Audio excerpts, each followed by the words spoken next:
Ini satu proses yang kita harus bisa terima karena ini manusiawi saya pikir, yaitu dengan kemudian Undang-Undang 24/2007 tentang Badan Nasional Penanggulangan Bencana, ini akan menempatkan bahwa apapun yang terjadi, BNPB dengan BPBD dan sebagainya, dia born to be a leader. Dia harus lahir dan kemudian dia lahir dan harus memimpin. Kalau bayi lahir menangis, dia lahir langsung merentah. Karena dia yang kemudian harus menjadi komen dari penanggulangan bencana.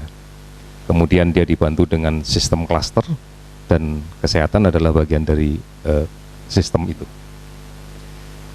Kemudian juga diamanatkan yang menjadi tegas dan ini menjadi momentum yang harus kita pegang adalah bahwa ada perubahan paradigma yang dulunya pada tanggap darurat sekarang pada pengurangan risiko. Di mana pada pengurangan risiko ini sudah jelas ini harus dipadukan dengan pembangunan. Tidak ada pos dana khusus yang terkait dengan pengurangan risiko, tetapi dipadukan dengan pembangunan. Artinya bahwa semua bentuk pembangunan harus berorientasi pada pengurangan risiko, harus mengacu ke sana. Nah, beda dengan tanggap darurat, ada DSP yang memang sudah disiapkan dan memiliki platform sendiri untuk penggunaannya. Namun di dalam pengurangan risiko, di dalam kaitan pengurangan risiko ini, di dalam klaster kesehatan ada klaster layanan kesehatan, kemudian di sana ada rumah sakit. Rumah sakit ini pun juga sudah didesain untuk membangun dirinya berorientasi pada pengurangan risiko. Itu dimunculkan juga di dalam akreditasi pada MFK 6, manajemen fasilitas dan kesehatan, di mana rumah sakit itu diwajibkan untuk membuat rencana pencegahan kecelakaan dan cedera. Kemudian ada kewajiban rumah sakit juga untuk secara periodik untuk melakukan uji coba atau simulasi dari rencana penanggulangan itu, baik yang berasal dari dalam, kecelakaan, kemungkinan terjadinya cedera yang muncul di dalam, maupun pada saat terjadi bencana komunitas.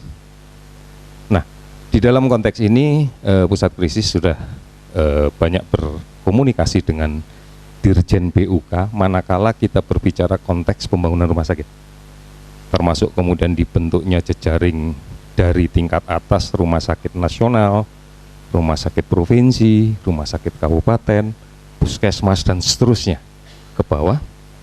Ini harus mengemban juga amanat bahwa harus disiapkan kesiapsiagaan atau sistem yang terkait dengan perbencanaan ini.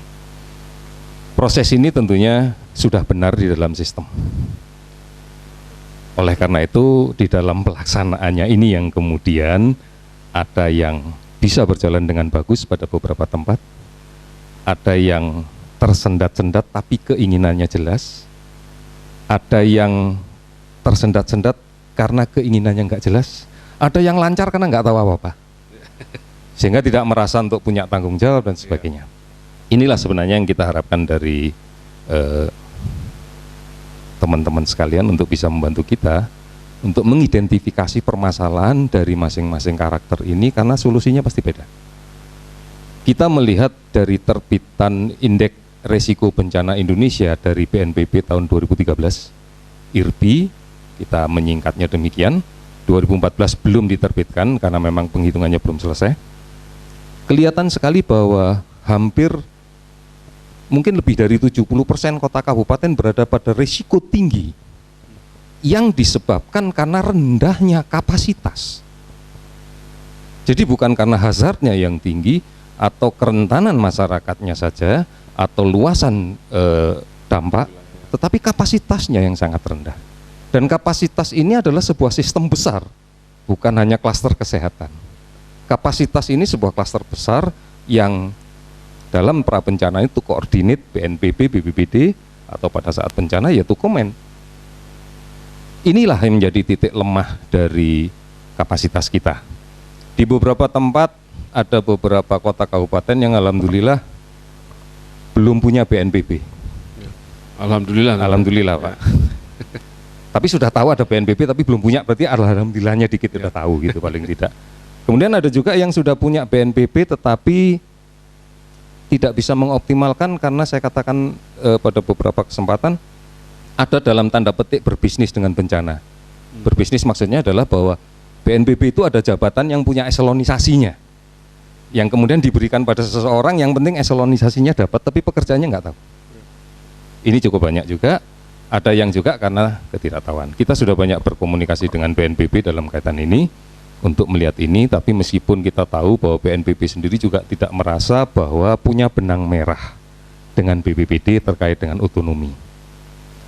Lebih banyak berada di tangannya kepala daerah yang kemudian benang merahnya.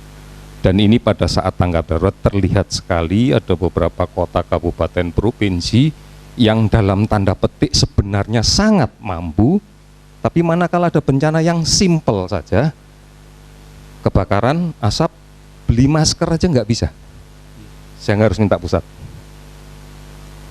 Banjir yang sudah ada jadwal kunjungannya, untuk beli perahu karet aja tidak bisa. Bukan Jakarta kan Pak? Tidak disebut Bapak. Tidak disebut. Kemudian inisialnya ada, mungkin Pak, inisialnya apa ya? Kemudian ada juga beberapa kota kabupaten yang sudah jelas ancamannya, misalnya ancaman gempa bumi, berpotensi tsunami, tetapi tidak pernah membangun lifeline yang tegak lurus dengan pantai. Sehingga pernah terjadi gempa yang menimbulkan kepanikan, justru korban jatuh akibat kecelakaan lalu lintas. Karena lifeline-nya hanya sepanjang pantai. Yang di selatan berpikir di utara ada jalan naik gunung, yang di utara berpikir di selatan ada jalan naik gunung. Akhirnya ketemu di tengah, tabrakan. Ini Jogja jangan-jangan yang disebut ini. Tidak ada lifeline yang tegak lurus. Tidak ada lifeline yang tegak lurus.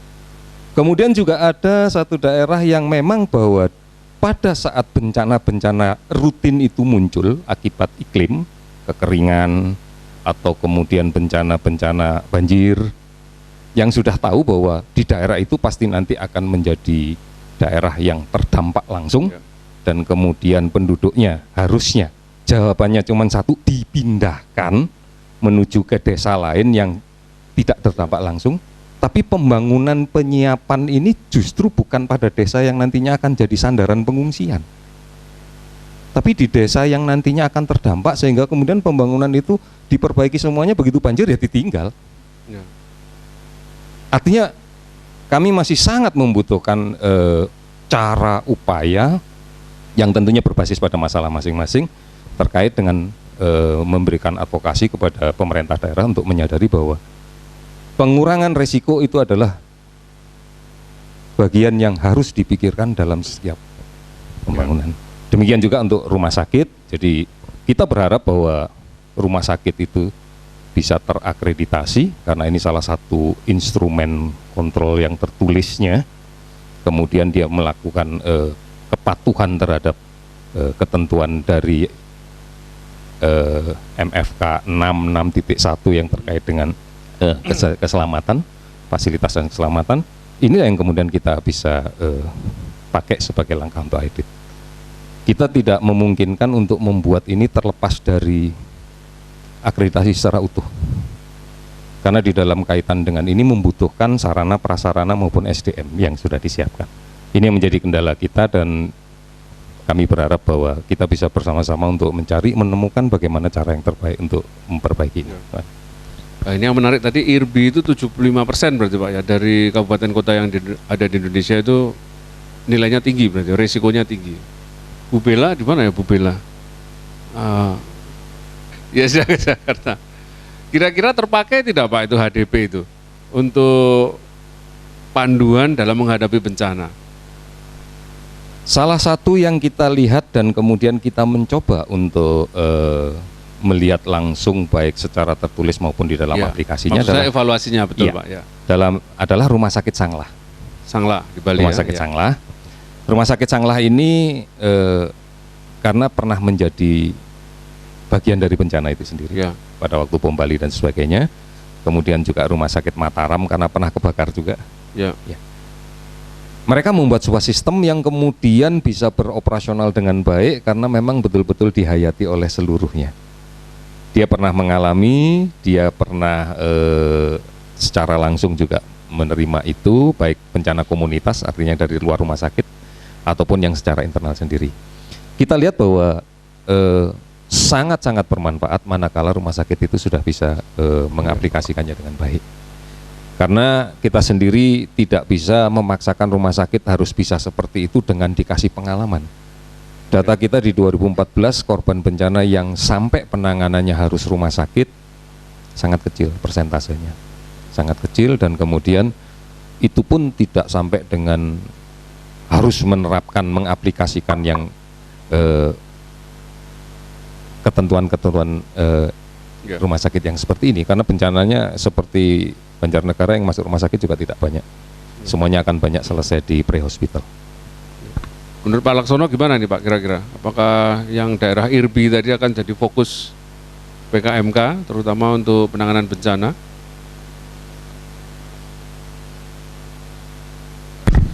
Ya, ini yang menarik ya. Jadi kembali pada pertanyaan mengenai PKMK sendiri, apakah akan bekerjasama dengan pusat-pusat lain ya, yang juga ada bencana ya. Kalau nggak salah ada berapa di Unhas ada ya. Jadi karena kalau kita langsung saja juga berat sekali ya. Namun juga teknologi seperti tadi yang Pak Doni katakan ya. Jadi kami di PKMK ini sudah banyak mengembangkan model distance learning pakai satelit, pakai web gitu ya, web base ya. Sehingga daerah-daerah tadi Pak yang risiko tinggi, yang biaya memang juga kurang uang atau ini bisa dengan webnya bencana kesehatan tadi itu bisa dilatih. Nah, memang ini yang menarik ya, ketika bicara mengenai latihan tadi itu bagaimana supaya untuk bencana Pak ya. Yang paling masalah kan ketika tidak ada bencana itu mungkin tidak semangat latihan. Baru setelah ada bencana itu baru kemudian loh kok dulu nggak latihan. Jadi, nah ini sehingga peranan untuk tetap waspada ini Pak ya. Dan ini yang bisa menggunakan web tadi, misalnya nanti antara krisis center dengan PKMK ya, itu ada atau tidak ada bencana, itu selalu ada refreshing training Pak. Tapi untuk menghemat biaya, itu harus pakai menggunakan telekonferensi tadi Pak. Jadi termasuk latihan-latihan atau gladi-gladi kan juga bisa dibikin serentak dengan model telekonferensi. Jadi sekarang tergantung pada tim bencana Bu Bella dan teman-teman, nggak ada ya Pak Bella? Atau Pak Lanto atau siapa, Pak Tommy ini? Ya, nggak ada, Bu Bella nggak ada? Bu Bella mana? Bu Bella? Ya. Oh, dipanggil aja supaya ya nih. Jadi ini untuk bagaimana supaya bisa ada ide baru untuk ini Pak, karena tetap harus ada latihan Pak. Dan tadi kan daerah-daerah yang rawan bencana juga yang jauh-jauh juga loh Pak, di Sulawesi Barat, di sini. Kita bisa bayangkan untuk datang ke sana mbaknya setengah mati. Tapi dengan web tadi seperti yang kita lakukan dengan BPJS itu, kalau nggak salah berapa Pak Doni, Pak Anevi ya, BPJS tadi habis berapa ya? Ada? Oh lagi sama Bu. Kalau nggak salah melatih 130 cabang BPJS tadi ya, itu hanya 200 juta rupiah Pak, saya sebut hanya loh, selama 3 bulan Pak. 200 juta Pak kira-kira, dari kontrak kita dengan pusat tadi, itu murah sekali Pak. Ya ini Pak, yang saya kira tadi melatih pada saat tidak ada bencana itu yang paling berat. Jadi kalau seperti di perhotelan kan tiap 6 bulan drilling itu wajib Pak, gitu ya. Kalau rumah sakit kita ya gitu, kadang-kadang ada, kadang-kadang enggak gitu ya. Walaupun sudah punya HDP, karena kalau sudah punya HDP itu rasanya sudah punya ajimatnya Pak, ajimat untuk menghindari bencana gitu ya. Kalau Semeru gimana Pak? Bencana ini kayaknya out of touch gitu Pak ya? Atau ada juga hal-hal yang diteliti di situ? Ya, kami memang merasa tidak memiliki keahlian untuk langsung di penanganan bencananya, tetapi kami biasanya masuk itu setelah Pak Ahmad dan teman-teman pulang, melihat untuk pemulihan penghidupan masyarakat terkena bencana Pak. Itu biasanya mereka sudah tinggal sendirian, sudah tidak ada yang membantu. Memulihkan penghidupan itu perlu waktu lebih lama. Kalau masyarakatnya bisa kembali ke penghidupan sebelum bencana, itu bisa lebih cepat. Tapi kadang-kadang bencana atau konflik atau shock-shock lain itu merubah sama sekali struktur ekonomi di situ, sehingga masyarakat harus membentuk penghidupan yang baru. Nah itu yang lebih sulit, itu bisa bertahun-tahun. Dan selama ini sih saya melihat belum ada yang menangani hal itu secara serius. Walaupun sebenarnya itu kan bagian dari tugas Pemda ya. Tapi kelihatannya belum tertangani dengan serius. Walaupun kalau kita lihat di RPJMN yang baru ini itu sudah mulai dimasukkan. Tapi apa ya, ikut juga di situ Pak ya, tapi pos disaster ya berarti ya? Iya, jadi setelah semua orang pulang baru kami datang. Ya, oke. Jadi ternyata Semeru juga on di sana. Oke, sekarang kita masuk Bapak berikutnya, Pak Doni sudah cukup istirahatnya ya, kita undang lagi ini ya, Pak Doni sudah siap-siap lagi Pak? Ya, ini kaitannya dengan sistem rujukan Pak. Ya, di PKMK ini ada divisi manajemen rumah sakit gitu yang sering turun ke lapangan, kemudian melihat ini masih ada dispatch Pak untuk sistem rujukan. Mungkin bisa cerita sedikit Pak, apa yang di perspektif BPJS terkait dengan sistem rujukan. Baik Dr. Andri, memang kalau kita bicara sistem rujukan ini memang banyak sekali faktor-faktor yang menentukan berhasil tidaknya suatu sistem rujukan ya. Antara lain tentunya kesediaan tenaga medis, sarana prasarana, tapi tidak hanya tersedia sebenarnya, tapi distribusinya. Karena kondisinya contohnya sekarang seperti di Jogja, ternyata konsentrasi rumah sakit itu banyak di Sleman dan di kota, tapi di Gunung Kidul dan di Kulon Progo itu malah sedikit sekali. Padahal di sana peserta BPJS itu banyak, contohnya itu ya. Kemudian yang kedua tentunya termasuk juga adanya sistem emergency medical service. Karena kan ini juga penting supaya nanti peserta jangan sampai parah sekali kondisinya ya. Jadi kalau kami menganggap memang secara umum kita sedang berusaha sekarang untuk menerapkan sistem rujukan penjenjang tadi. Walaupun memang di beberapa daerah itu memang belum bisa sepenuhnya kita terapkan karena memang banyak kendala tadi. Tapi kalau saya boleh bicara khususnya untuk Jogja, di sini memang dalam penilaian kita itu sudah sangat baik ya, cukup baik karena kita dibantu juga oleh adanya keputusan dari Pak Gubernur yang diimplementasikan lagi ke bawah oleh melalui pembentukan sistem regionalisasi. Jadi memang kalau untuk Jogja sendiri sistem ini sudah cukup berjalan ya, sudah saya nggak salah sudah hampir setahun berjalan. Ya, oke, mungkin Bu Putu bisa cerita sedikit kaitannya dengan sistem rujukan, apa yang sering kita temukan di lapangan.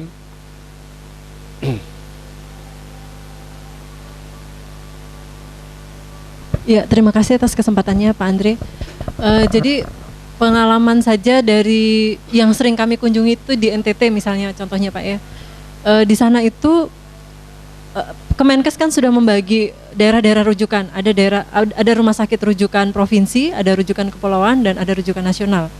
Nah, tapi di NTT kendalanya adalah ketika satu rumah sakit akan dijadikan rujukan provinsi misalnya seperti di Yohanes Kupang itu, di sana kan belum tentu ada sumber daya yang memadai, sehingga tetap saja masyarakat yang ada di pelosoknya NTT, kalau dia membutuhkan pelayanan kesehatan yang di level provinsi, mungkin tidak bisa terlayani di Kupang, sehingga dia harus mencari keluar provinsi. Atau di bagian lain dari NTT itu mungkin malah lebih dekat ke provinsi lain daripada ke ibu kota provinsinya. Nah, dari BPJS bagaimana ke depannya untuk mengatasi kendala geografis dan kendala akses, karena ternyata setelah dibuka akses dari sisi pembiayaan ternyata ada hambatan lain selain dari aspek pembiayaannya seperti itu. Ya, jadi Bu Putu mengkonfirmasi tadi Pak, kalau level Jogja ini Gunung Kidul dan Kulon Progo gitu, padahal pesertanya banyak di sana.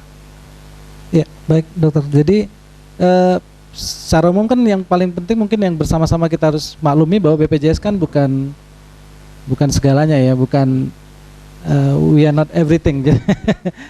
Kita memang diberi tugas pada sistem pembayaran, tapi BPJS tentunya seperti juga badan penyelenggara jaminan sosial lainnya di banyak negara memang masih perlu dukungan pihak-pihak lain yang terkait, terutama pemerintah. Contohnya saja seperti di Korea itu BPJS-nya dia mendapatkan santunan subsidi pemerintah melalui cukai rokok sebagai sinteks pajak dosanya pemerintah karena membiarkan rokok masih menyebabkan dampak pada kesakitan. Jadi tidak menimpakan sepenuhnya pada pengelolanya. Jadi terkait dengan disparitas ini kalau saya memandangnya memang ini tadi tantangan Dr. Andi, memang harus kita lihat sisinya. Jadi gini, mungkin dengan adanya BPJS ini tidak-tidaknya sekarang pemerintah sudah punya peta mana daerah-daerah yang harus diprioritaskan lebih dahulu. Kan kalau dulu mungkin bisa saja terlewatkan NTT ini. Nah sekarang pemerintah bisa lihat bahwa ternyata dengan ada intervensi pembiayaan ternyata masih butuh lagi dukungan lain yang memang sepenuhnya itu ada di pemerintah, yaitu membangun sarana prasarana. Karena kalau kami lihat memang di NTT itu sendiri memang kalau dari hasil ininya kita memang banyak hal-hal yang memang perlu. Mungkin UGM sudah punya banyak datanya. Kenapa? Katakan mungkin insentif pemerintah daerahnya mungkin tidak begitu baik karena memang mungkin PAD-nya juga tidak begitu baik dan ekonominya mungkin tidak bergerak. Jadi memang ini juga banyak faktor yang harus mendukung di sini, termasuk juga bagaimana menggerakkan ekonomi daerah agar nanti bisa lebih mandiri, dan kalau belum bisa ya pemerintah tentunya harus siap memberikan supporting dalam bentuk mungkin pengiriman dan sebagainya.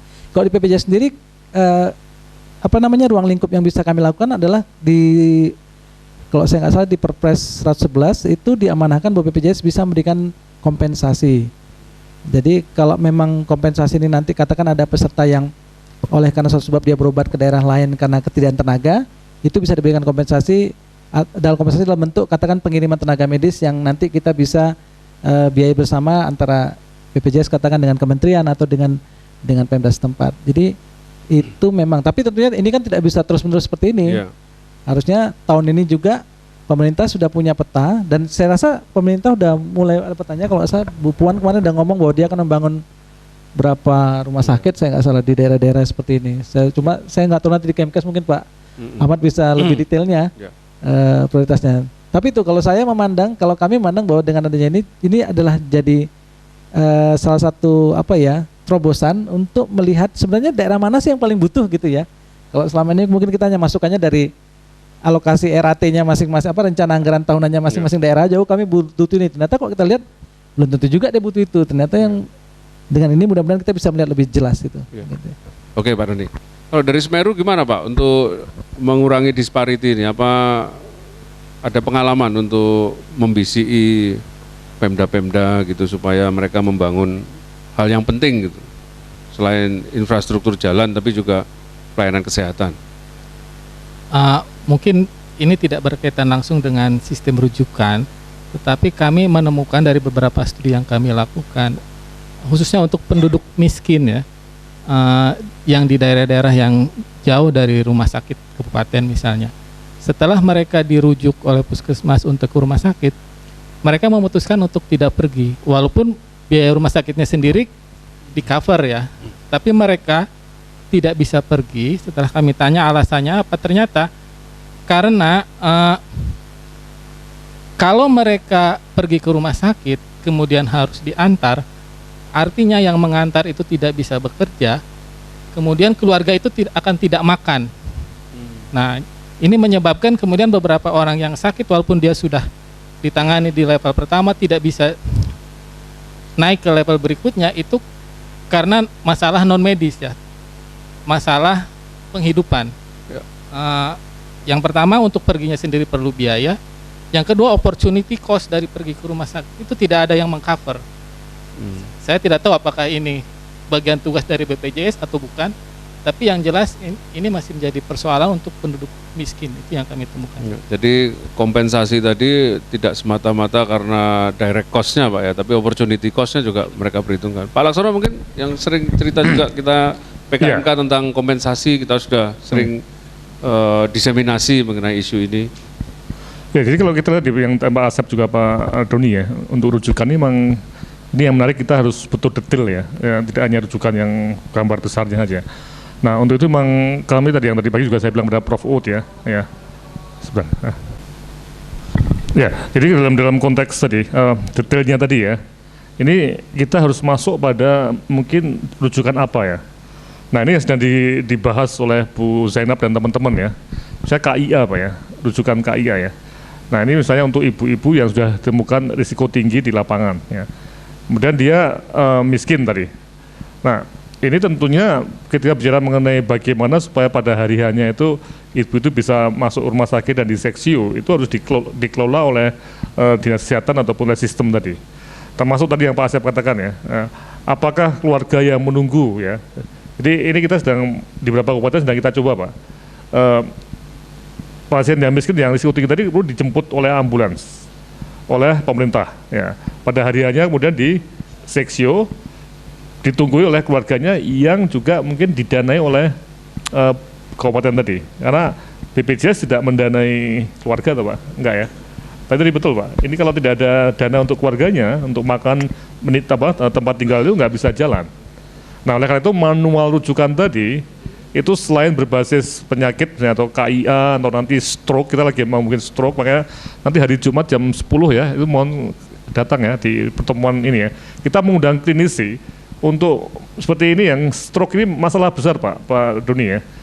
Ketika mereka itu sudah masuk rumah sakit kemudian pulang discharge tapi belum sembuh sempurna, kan harus home care. Nah home care ini ternyata belum didanai oleh BPJS, betul Pak ya? Home care ini tidak Pak. Padahal tidak banyak pasien stroke itu yang tidak sembuh sempurna tapi harus home care. Nah ini siapa yang menangani? Nah nanti hari Jumat itu kita akan diskusi dengan teman-teman dari Saraf barangkali ya, kita undang juga, nggak tahu datang apa enggak ya. Nah, tapi hal-hal seperti ini menjadi masalah besar. Makanya saya sepakat dengan Pak Asep ya bahwa ini perlu dipikirkan tidak hanya BPJS. Kalau BPJS nanggung semua nggak mungkin.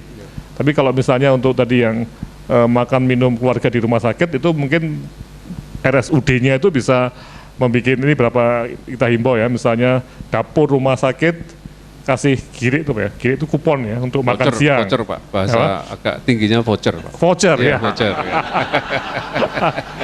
Kiri. Voucher ya. Terus ada penginapan murah di sebelah rumah sakit yang bisa ditinggali oleh penunggu pasien misalnya Pak. Nah ini Pak yang kita akan kerjakan. Gimana Bu?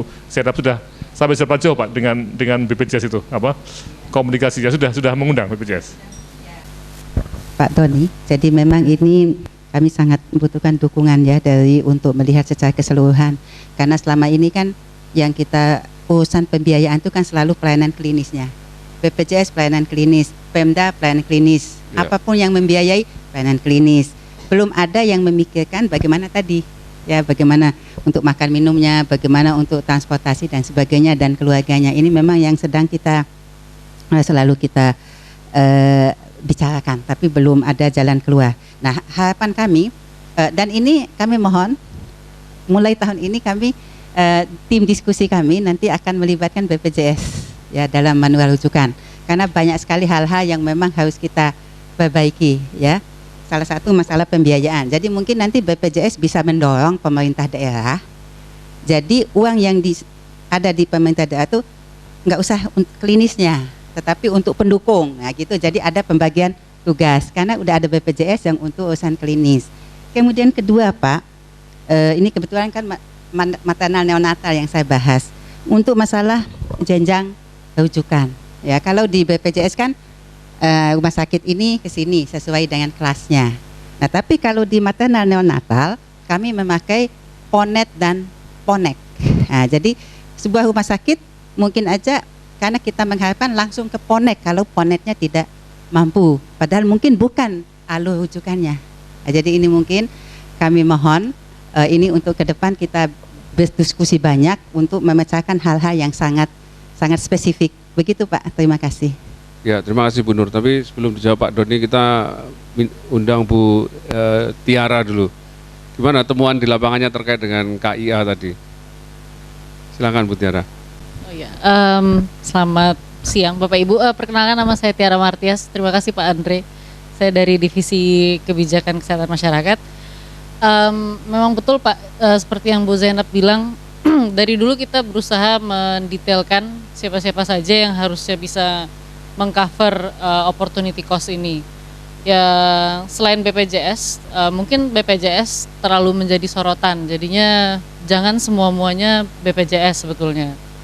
Dan hal ini mungkin bersangkutan dengan sumber-sumber pendanaan lainnya yang bisa di-tap, misalnya mungkin dana desa misalnya, atau kita dulu pernah punya desa siaga yang tidak semua daerah sukses mengimplementasikannya, tapi sebenarnya hal-hal tersebut cukup potensial. Jadinya itu yang bisa dikembangkan mungkin dalam bentuk implementation research berikutnya, apakah model-model seperti itu bisa, dan kami yakin di Papua akan lain sekali ceritanya dengan sistem rujukan untuk DIY atau NTT bahkan, dan juga mungkin ada kantong-kantong di daerah Jawa mungkin yang juga sistem rujukannya harus lebih di-tailorkan terhadap situasi daerah. Ya. Terima kasih Pak. Oke, terima kasih Bu Tiara. Silakan Pak Dudi. Iya, baik. Jadi tadi terkait dengan apa yang disampaikan Bu Zainab tadi, saya sangat setuju sekali sebenarnya. Jadi memang kalau saya nggak salah, saya juga udah pernah dipaparkan oleh teman-teman dari Dinas Kesehatan Provinsi dan Badan Jamkesos nggak salah, bahwa nanti ke depan model partisipasi Pemdanya bentuknya seperti itu. Jadi nanti kalau untuk medical cost itu diarahkan ke BPJS, tapi nanti kalau untuk yang opportunity cost dan social cost tadi itu ada ditanggung oleh Pemda melalui badan. Jadi itulah jaminan sosial secara komprehensifnya. Jadi seperti itu. Saya sudah mendengar juga memang dari paparan kemarin konsepnya. Ya mudah-mudahan itu bisa segera bisa segera direalisasikan, karena sayang juga kan kalau ada sayang bahwa kalau bisa kita berbuat lebih banyak, kenapa mesti berbuatnya lebih sedikit gitu. Saya setuju dengan itu. Kemudian tadi soal Ponek dan Ponek ini sudah sering sekali kita bahas, memang saya juga sudah beberapa kali diundang. Nanti mungkin ya kita bisa saja diskusi, karena memang kendalanya saat ini adalah memang soal terkait dengan banyak hal ya, nanti persinggungannya kan banyak hal dengan risiko biaya dan ketentuan regulasi dan sebagainya. Karena kan kalau di Permenkes dikatakan bahwa peserta itu dirujuk dengan mengacu kepada geografis, dengan kondisi khususan pasien dan sebagainya. Tapi tidak apa-apa, nanti kita bisa diskusikan lagi Bu Zainab. Dan tadi disinggung juga tentang home care, kenapa belum didanai ya Prof ya. Memang home care ini kalau saya nggak salah teman-teman sedang di pusat sedang melakukan kajian ya, internal ya. Secara ini sih waktu Askes kita sudah pernah mengkaji waktu itu saya masih di kantor pusat. Memang waktu itu kendala kita adalah soal kecukupan dana sebenarnya waktu itu, kecukupan dana dan kesiapan daripada pelaksana sendiri, karena kan home care ini tetap harus ada prinsip yang dipegang bahwa tindakan yang dibuat terus seaman tindakan yang dilakukan di rumah sakit, Prof. Jadi memang ini yang waktu itu memang masih menjadi satu hal yang debatable, dan pertanyaan kita bagaimana yang memastikannya ya, kita belum punya mekanisme instrumennya untuk memastikan apakah nanti tindakannya sama dan serupa dan aman. Nah, belum lagi nanti soal cost-nya, karena kan memang nanti pembiayanya pasti beda, tidak bisa di banyak negara kan tidak bisa, pengalaman kan tidak bisa contohnya tidak dipaketkan semua gitu kan, tidak juga bisa, karena kan masing-masing punya karakteristik sendiri orang-orang itu tadi gitu ya, yang memanfaatkan ini. Jadi itu, tapi ya mungkin ke depan nanti kalau ini saya yakin suatu saat kita akan bisa juga suatu saat akan mengcover home care. Tapi memang sekali lagi ini memang kalau saya berpendapat memang butuh waktu untuk menganalisa dan memastikan kecukupan dananya. Dan tapi juga tentunya juga harus dipastikan nanti dengan upaya preventif promotif yang kuat, karena kalau nanti peserta home care tambah banyak ini berat ini, karena sebenarnya di banyak negara itu untuk home care malah ada premi khusus, ada iuran khusus dia, karena memang mahal dia. Itu memang itu tantangannya nanti yang mungkin kita bisa elaborasi lagi mungkin. Makasih. Jadi saya kira menghitung kecukupan biaya tadi juga bagian dari kegiatan PKMK ini Pak, yang bisa join di sana ya. Oke. Ya Bapak Ibu, 15 menit terakhir ini kita akan mengundang penanya-penanya menurut perwakilan institusi. Kita melihat ada direktur rumah sakit, mungkin Bapak Ibu dari dinas, kemudian juga dari peneliti sendiri. Kita akan mengundang yang pertama dari rumah sakit, mungkin ada yang ingin disampaikan kepada beliau-beliau yang ada di sini. Dari rumah sakit mungkin ada Pak Syafa, Pak Purwadi, Ibu dari RSUD Wonosari. Ada mungkin? Terima kasih. Kami dari tim bencana itu sangat senang kalau misalnya ada forum seperti ini, dan itu orang-orang di luar dari bencana sekalian sosialisasi ya Pak Ahmad ya. Karena jadi sebelumnya saya Madelina, tim dari bencana di sini. Kebetulan saya memegang untuk pengembangan kurikulum manajemen bencana. Kemudian di sana saya kenalkan tim sekalian. Di sana ada Oktomi Wijaya, dia difokuskan ke Hospital Disaster Plan. Tadi sebenarnya pertanyaan mungkin ingin dijawab oleh Saudara Oktomi. Kemudian di sini juga ada Pak Sutono, di sini kami menyebutnya sebagai ahli simulasi. Kebetulan kemarin di sini ada Pak Tri dan Ibu Direktur RSUD Wonosari, kita baru melakukan simulasi. Baru diujikan Hospital Disaster Plan-nya ya Bu, Pak. Ya, yang ingin ditanggapi, karena bencana ini sepertinya kalau bagi orang-orang luar, kalau kita ketemu dengan bencana dari ahli-ahli bencana yang lain, geografi dan segala macam. Jadi mereka itu memetakan kesehatan itu kasihan sekali diletakkan hanya di masa respon. Jadi di kesiapsiagaan itu tidak ada sama sekali. Tidak ada sama sekali, jadi ketika ditanyakan mereka menganggap seperti ini. Karena orang kesehatan itu kalau ada bencana mereka sudah bisa langsung pergi. Wah, kasihan sekali aspek sosial, tenaga kesehatan, kemudian standar kurikulum yang didapat seperti itu. Jadi memang tantangannya adalah untuk mensosialisasikan agar kita bisa lebih terlibat ke dalam kesiapsiagaan, dan senang sekali BNPB dalam 1 atau 2 tahun ini sudah itu ya Pak, untuk di klaster kesehatan itu sudah mulai merasakan betapa pentingnya. Kemudian untuk di Jogja alhamdulillah dengan dinas kesehatan yang lain itu sudah mulai bisa untuk membangun regional. Hanya saja yang tantangannya lagi untuk hospital disaster plan, misalnya rumah sakit seperti yang disebutkan tadi 3 rumah sakit, ada yang lancar karena tidak tahu apa-apa seperti itu, menganggap kalau impossible untuk menyiapkan sesuatu yang tidak terprediksi. Padahal dari temuan dan kajian itu SOP yang sudah baik untuk hospital disaster plan itu ternyata bisa meningkatkan manajemen skill, selain juga skill untuk melakukan bantuan teknis. 2, dan yang ketiga mungkin ini survei yang kami dapatkan ketika kami melakukan survei kesiapsiagaan sektor kesehatan di kepulauan, ada 2, di Ambon yang kami ambil dan di Kabupaten ND, itu ternyata sebaran tenaga kesehatan yang terlatih Bapak, terlatih bencana khususnya itu tidak merata, bahkan bisa dikatakan tidak ada. Padahal misalnya ketika kita wawancara itu mereka ada pelatihan tapi entah pergi kemana. Mungkin itu tantangan kita menanggapi juga usulan dari Pak Laksono dan tim bencana yang ingin mengembangkan bagaimana kita memberikan pelatihan pada masa tenang seperti ini. Demikian, terima kasih. Ya, oke, Bu. Ya. Perkenalkan, saya Oktomi Wijaya dari Divisi Manajemen Bencana. Mungkin saya pertama menanggapi dan yang kedua ingin bertanya menanggapi tadi tentang Hospital Disaster Plan. Di Indonesia secara umum masih sangat sedikit rumah sakit yang sudah melaksanakan Hospital Disaster Plan. Kalaupun ada yang sudah melaksanakan itu juga masih banyak hanya sekedar memenuhi standar akreditasi, tetapi dokumen Hospital Disaster Plan yang mereka miliki itu tidak operasional. Seperti itu Bapak. Kemudian yang kedua adalah pertanyaan saya kepada Bapak Ahmad Yuryanto. Sebagaimana kita ketahui bahwa BNPB telah mengeluarkan IRBI ya Bapak, Indeks Risiko Bencana Indonesia, di mana di situ bahwa 70% lebih ya rumah sakit kabupaten dan kota di Indonesia itu berada di dalam high risk ya atau indeks risiko tinggi untuk bencana. Nah, tingginya angka risiko itu berhubungan dengan rendahnya kapasitas. Di sini juga masuk adalah rendahnya kapasitas kesehatan untuk menghadapi bencana, rendahnya kapasitas kesiapsiagaan rumah sakit seperti itu. Pertanyaan saya adalah apakah di sini PPKK Pusat Penanggulangan Krisis Kesehatan di Kemenkes sudah memetakan dari semua rumah sakit yang ada di daerah rawan bencana itu bagaimana tingkat kesiapsiagaannya, bagaimana indeks risiko indeks kesiapsiagaan rumah sakit yang ada, apakah itu sudah dipetakan.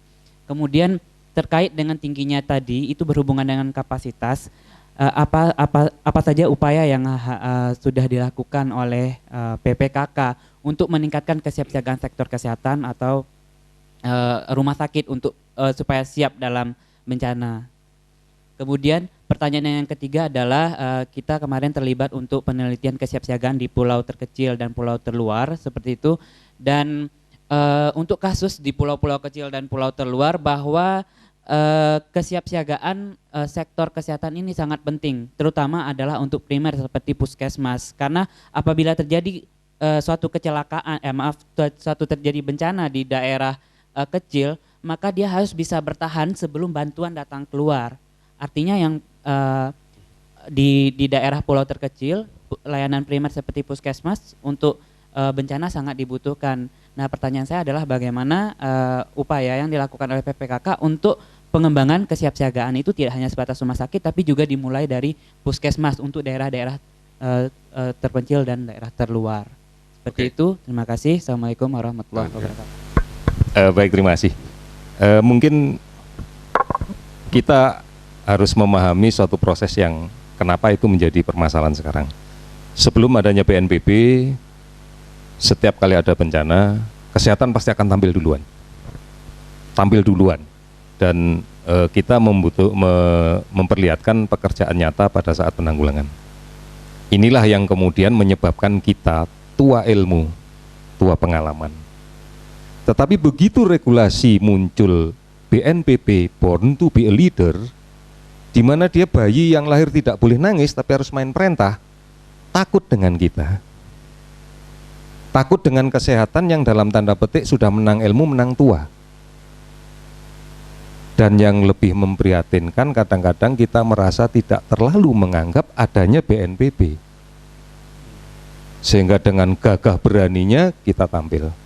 Ini bisa kita lihat manakala beberapa daerah mulai melaksanakan simulasi penanggulangan bencana. Leadernya adalah kesehatan, kemudian dia mengatur mulai daerah pre-hospital, kemudian daerah bencana, pre-hospital, bencana, sampai dengan ngurusi pengungsi dan sebagainya. Padahal di dalam sistem klaster jelas ada tanggung jawab masing-masing yang harus dipegang. Sehingga kemudian kita perlu waktu, kita perlu proses, dan kita perlu percepatan untuk merubah mindset kita sendiri sebenarnya. Kita harus berubah bahwa bukan kita yang menang ilmu, menang tua ini kemudian menang merentah. Sehingga di beberapa daerah, teman-teman BNPB dan sebagainya, dianggap bahwa kesehatan itu adalah bagian penanggulangan bencana di luar sistem dia. Dan kita merasa nyaman saja dengan begitu. Ini menjadi masalah manakala kemudian dihadapkan pada regulasi aturan. Kementerian Kesehatan dalam ini PPKK punya pengalaman yang tidak baik, di mana kita mencoba menganggarkan sesuatu yang kita tidak bisa prediksikan karena tanggap darurat itu unpredictable dan negara pun mengakui sehingga disiapkan dana siap pakai. Kita mencoba menganggarkan ini, kemudian kita membelanjakan, dan kemudian kita tidak bisa mempertanggungjawabkan. Ini pengalaman yang kemudian kita harus berubah, tidak bisa tidak. Jadi bagaimanapun harus berubah. Oleh karena itu, yang kita depankan sekarang adalah BNPB atau BPBD di daerah harus didudukkan sebagai leader. Yang mendudukkan kita, rakyatnya ini. Pokoknya duduk, Anda mimpin. Salah satu penilaian rendahnya kapasitas ini adalah, pertama, tidak banyak produk peraturan daerah yang terkait dengan penanggulangan bencana. Artinya ini bukan hanya dinas kesehatan, artinya ini bukan hanya kesehatan. Tidak teralokasinya anggaran penanggulangan bencana di dalam perda, di dalam aturan daerah. Ini juga berarti bukan tugasnya kesehatan saja. Kemudian tidak adanya dokumen terintegrasi dari kapasitas untuk penanggulangan bencana. Apa yang harus dilakukan oleh pemimpin, dalam hari ini BNPB, apa yang harus dilakukan klaster kesehatan, leadernya adalah kesehatan, apa yang dilakukan oleh klaster pengungsian, leadernya adalah dinas sosial, apa yang dilakukan oleh klaster pencarian penyelamatan yang dilakukan oleh Basarnas, SAR, tim SAR. Ini tidak ada dokumen yang terintegrasi. Komunitas kesehatan punya kontingensi sendiri, punya renkon sendiri. Dinas sosial punya sendiri, SAR punya sendiri. BNPB karena sudah punya, nggak perlu punya. Ini yang terjadi. Oleh karena itu dari apa yang sudah kita lihat, maka pada tahun ini dia dihadapkan pada skala prioritas dan dihadapkan pada alokasi anggaran dan kemampuan kita melaksanakannya. Pusat krisis hanya mengalokasikan 34 kota kabupaten untuk tahun ini yang akan kita garap. Dan kemudian dari 34 kota kabupaten ini banyak yang berada di perbatasan, termasuk Kapuas Hulu, Bengkayang dan sebagainya, yang organisasi BNPB, BPBD-nya saja hanya ada skepnya ya, kantornya nggak ada, kursinya nggak ada, hanya skepnya aja. Yang kemudian masing-masing jalan sendiri, sementara ancaman bencananya sudah ada. Ini menjadi prioritas kita di tahun ini, 34 kota kabupaten, dan kami tidak merasa berkecil hati untuk melakukan ini karena kami didampingi oleh tim ahli, diantaranya Dr. Bella sendiri juga tim ahli kami. Sehingga kami selalu mengkonsultasikan untuk kegiatan itu, mau diapakan ini, mau dikemanakan ini, karena banyak sekali di antara unit-unit itu yang memang harus kita awali dari manajemen bencana yang tingkat paling bawah, dan itu kita bekerja dengan BNPB. Kita minta BNPB untuk bisa mengadvokasi BPBD dan sebagainya dan sebagainya. Ini menjadi problem kita, dan sebenarnya banyak sekali bencana yang bisa kita prediksikan. Dari tahun ke tahun kita bisa mempelajari kapan ada banjir, kapan ada kemarau, dan ini yang paling banyak. Apa banjir kemudian diikuti dengan apa, kemarau diikuti dengan kekeringan panjang, asap, dan sebagainya. Namun di balik itu semua ada bencana yang sangat-sangat kita takutkan adalah man-made disaster.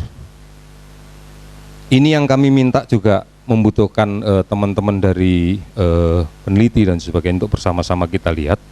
Karena kami sudah memiliki beberapa catatan tentang kawasan industri kimia yang berbasis di Banten. Yang titiknya adalah AMCC, Anyer, Merak, Cilegon, Cikandi.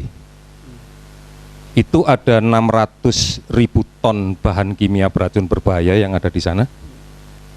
Ada 50.000 ton yang ditransportasikan lewat darat melalui jalan tol dan kereta api menuju Jakarta dan melewati Jakarta. Kemudian ada sejarah bahwa kita pernah mengalami kecelakaan itu, kecelakaan industri di Petrowidada dan sebagainya dan sebagainya. Kemudian juga adanya keengganan dari pengelola ini untuk membuka apa hazard dia, sehingga dari sekian ratus ribu ton kita hanya mampu mengidentifikasi hampir 300 jenis bahan kimia yang memiliki potensi ledakan, cemaran udara, kebakaran, cemaran air, karsinogenik dan sebagainya.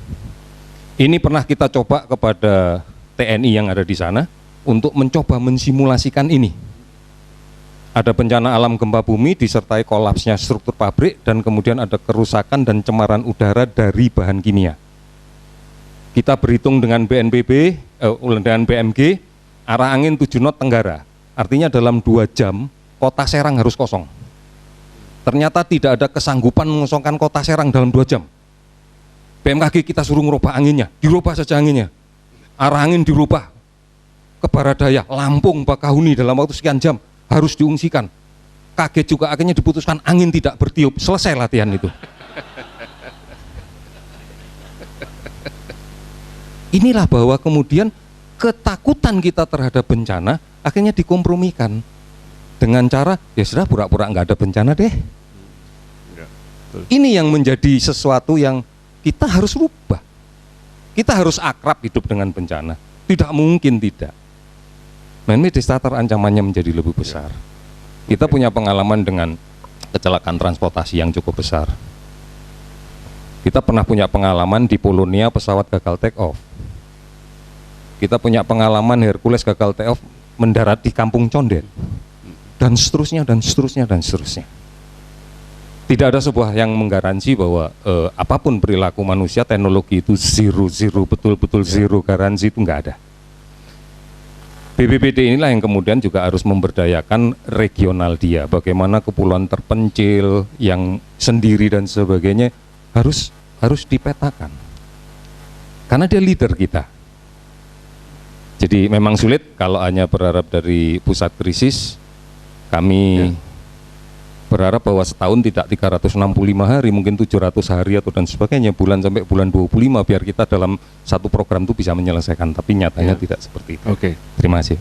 Ya, terima kasih Pak Ahmad. Jadi silakan Pak Laksono. Sedikit itu ya dengan Bu di Bantul ya. Karena banyak mati di sini. Ya, karena ketika kita seperti ibu-ibu yang dekom itu ya, nggak keurus sama negara, baru dari ketahui dalam Risti tadi, tapi datanya ini tidak sampai ke rumah sakit. Harusnya dinas itu mengatur supaya ibu-ibu yang Risti tadi ya dijemput.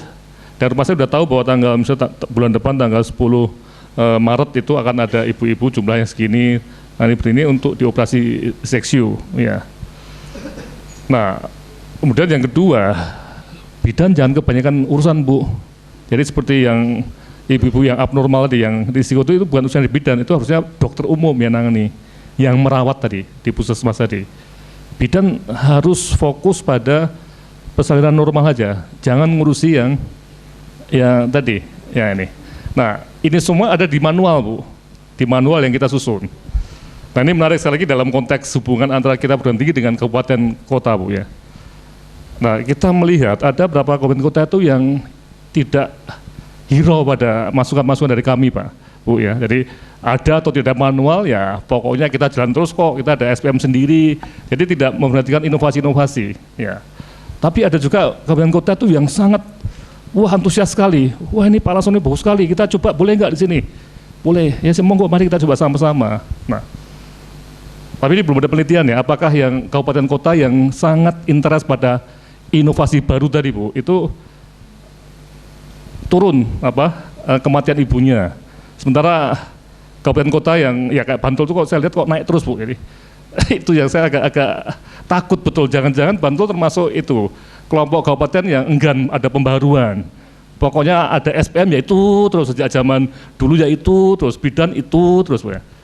Nah sampai akhirnya kami juga surati pada bupati sekarang Bu. Jadi kalau ke dinas kesehatan itu tidak begitu senang dengan inovasi ya nggak apa-apa, tapi yang nanggung beban politik adalah ibu bupati atau bapak bupati loh nih. Jadi yang kemarin kita ada meeting di itu ya, tapi dari Bantul ada datang, syukur ya. Setelah berkali-kali nggak datang, tapi sekarang udah datang Bantul ya. Ya, jadi mohon dilihat Bu, jadi mohon dibaca betul. Jadi jangan, tidak semua ibu dijemput, enggak. Tapi ibu yang risiko tinggi dan tahu bahwa dia itu miskin, jangan sampai ibu udah dikom ya, harus cari sendiri transportasi dan itu terjadi Pak. Ke rumah sakit disuruh rumah sakit nggak siap, harus antri, rumah sakit sekarang penuh loh antriannya itu ya. Sampai di rumah sakit, sampai di polinya dokter ahli penyakit dalamnya nggak siap karena tidak tahu bahwa akan ada ibu-ibu dikom datang. Jadi ini semua harusnya bisa diatur dan negara yang mengatur, dan negara itu siapa? Ya dinas kesehatan. Tapi kalau ada dinas kesehatan yang istilahnya tadi ya tidak hero pada hal-hal inovatif ya kami juga cuman ngelus dada, tapi nggak apa, kita sabar terus, kita himbau ya. Kalau sampai satu kita nggak bisa himbau ya undang wartawan aja, ini loh dinas kesehatan atau kabupaten yang dablek atau yang tanda kutip itu sudah diberitahu banyak, tetap ngeyel, nggak mau rapat, nggak mau inovasi ya monggo. Karena kalau seperti itu di London ya Pak Anifi ya, itu jumlah kematian di rumah sakit ditayangkan di internet ya, jadi betul ya di London itu ya, betul Pak, ini bisa jadi terbuka, bisa Pak Anifi beritahu. Jadi di sana itu transparansinya tinggi, ya bisa diceritakan Pak Anifi yang di luar negeri ya, yang sampai kematian itu di rumah sakit mana itu disebutkan, ya. Dan 2 itu karena pendarahan yang bisa dicegah. Ya. Nah ini harusnya sudah emergency, ini sudah ada KLB, dan apakah BPJS diam aja Pak Doni? Kalau ada masalah seperti ini, BPJS ya bayar aja terus, nggak ada peringatan-peringatan bahwa ini kok matinya udah kebanyakan nih Pak, nggak ada Pak. Sistem itu red flag-nya juga Pak ya, red flag untuk rumah sakit dan KIA ya. Iya dan kapitasinya loh. Yeah. Karena kan jangan sampai seolah-olah BPJS cuma kasih uang saja pada puskesmas, ada rumah sakit tapi tidak nuntut mutu ini loh Bu, jadi. Oke. Ya, ini mohon dilihat ya.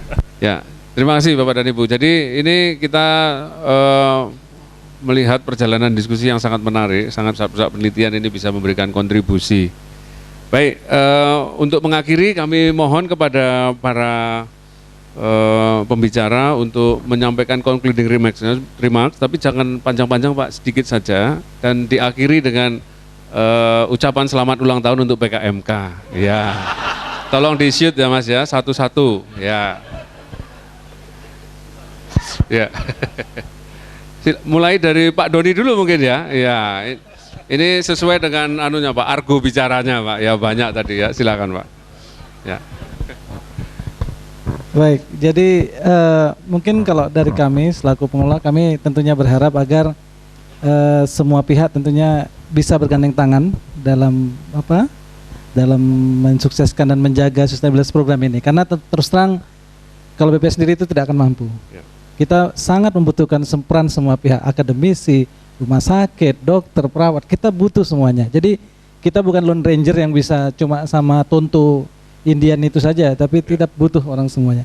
Dan untuk khususnya untuk PKMK UGM, kamera Pak di sana Pak. Iya. Kami mengucapkan selamat ulang tahun.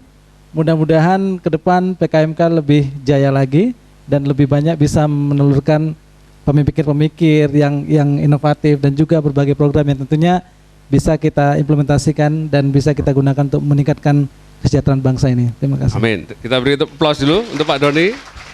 Pak Ahmad silahkan. Kamera ada di sana Pak. Ya. Terima kasih. Suatu kebanggaan bahwa kami bisa berada di tengah-tengah pusat kebijakan dan manajemen kesehatan. Kami menyadari bahwa kami membutuhkan pendampingan dan kami akan berharap bahwa pusat kebijakan dan manajemen kesehatan ini bisa menjadi arsitek yang nantinya bisa kami jadikan pedoman di dalam pelaksanaan penanggulangan bencana. Kami bangga dan mudah-mudahan ke depan akan semakin sukses dan akan bisa memberikan kontribusi yang lebih besar lagi dalam pengelolaan bencana secara besar. Sukses. Terima kasih. Kita beri aplaus untuk Pak Ahmad. Ya. Sebelum Pak Asep, Pak Ahmad kami mohon maaf ya Pak, tadi Bapak joke mungkin nggak banyak yang ketawa lepas gitu ya. Terutama yang rumahnya cebongan Pak ini. Silakan Pak Asep. Baik, sebelum lupa saya mengucapkan selamat ulang tahun untuk PKMK. Semoga panjang umur, selalu sehat dan bahagia. Ya. Sebagai peneliti kita harus merasa bahagia, terutama kalau kita sudah selesai dengan satu penelitian, kita mendapatkan hasil yang bagus, yang berguna untuk semuanya. Disitulah puncak kebahagiaan seorang peneliti. Yes. Saya juga merasa bersyukur karena diundang di sini. Saya bersyukur karena saya merasa pekerjaan saya tidak seberat Pak Yodi ya. Iya. Kalau kami di Semeru itu berusaha fokus di research, kegiatan non research itu hanya suplemen saja. Kalau di sini kelihatannya kegiatannya banyak sekali ya, selain research, ada pelatihan, ada action, ada macam-macam gitu ya. Luar biasa teman-teman di PKMK. Selamat. Iya, terima kasih. Kita beri aplaus Pak Doni. Pak Laksono silahkan. Ya, harapannya supaya apa-apa yang ada di teori, makanya ini tadi Pak tantangannya tuh bagaimana teori itu bisa jalan di lapangan, karena salah satu kritikan untuk perguruan tinggi itu cuma ngasih teori Pak. Makanya kami tidak mau seperti itu, jadi kita memasukkan teori dalam praktek di lapangan dan harapannya merubah prakteknya, tapi juga praktek juga akan minta kita juga untuk mereview praktek mereka Pak. Nah ini makanya kita ada riset, ada action oriented consultations.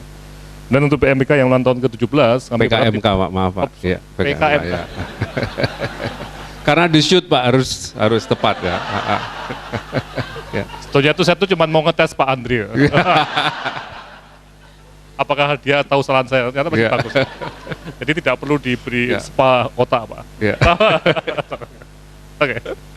Ya, untuk PKMK ya yang 17 tahun itu memang kita menjelang 2 dekade ya, tentunya saya yakin akan ada regenerasi. Jadi sekali lagi bahwa regenerasi itu penting sekali. Jangan sampai nanti usia ke-20 kemudian selesai. Jadi harus ada, mungkin Pak Yudi juga punya regenerasinya siapa yang akan menjadi ketua atau direktur. Kemudian juga ada yang muda-muda juga berkembang, yang dulu S1 jadi S2, yang S2 jadi S3, sehingga kita semakin mantap ya. Kira demikian, sekian dan terima kasih. Ya Bapak Ibu, kita beri aplaus untuk semua pembicara. Waktu kami kembalikan. Terima kasih Mas. Baik, terima kasih Pak Andre dan seluruh narasumber yang sudah hadir pada sesi kali ini. Tepuk tangan sekali lagi untuk para narasumber yang sudah menghangatkan suasana pada siang hari ini jadi lebih santai.